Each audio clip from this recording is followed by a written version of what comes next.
Right, with us we have Frank Fredericks, the President of Athletics Namibia.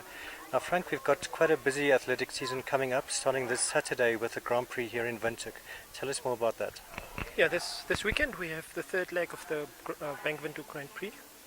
It's basically going to be our last race, just to fine-tune for the athletes before the Nationals. That will be on the 24th and 25th of February. After that, in March, we will have our club challenge, club championships. And by then, we need to decide whether the athletes are ready for us to send them to the African Championships, which will be in Benin, or whether they're ready to go to the Olympic Games. You know, I've changed the philosophy now that we have started the season a little bit earlier, in November. So we had one Grand Prix in November, December. Because for me, is that if you're not ready by January, February, then it makes no sense for us to invest money for you to go into to international competitions.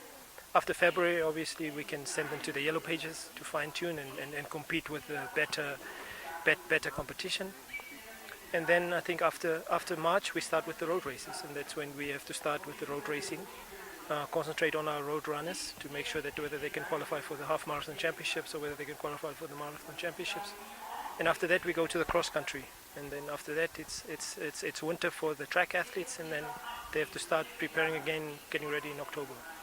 This year we will also have junior championships in Barcelona, so obviously that's why I'm here today to look at the juniors and to give them inspiration, for us to get more qualifiers for the events. The problem is that if we don't get more athletes qualified, our quota keeps dropping, and it means that we have to go deep in our pockets. So the more athletes we have qualified, the more athletes that can go to finals, the more athletes, the more quota places we get, and somebody else pays for us. Right, now this year, of course, the Olympics as well. Who has qualified so far, and who do you think could still make it? We have Shipper that have qualified on the B standard. We have Hilaria and Beata that have qualified in marathon A standard, so I think those are the ones that have qualified so far. Obviously at the moment I think the sprinters look well. I think we have a few jumpers that are looking well.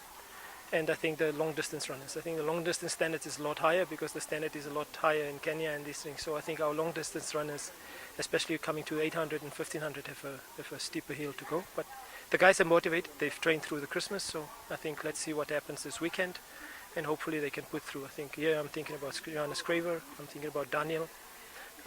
So I think those are the ones that have put. I mean, obviously I'm also waiting to see what Reinhold Eta will do this year. Hopefully he can still put something together to qualify. But I mean, I think if they don't qualify, then we have to concentrate next year. Because for me, I don't want to send people just to go and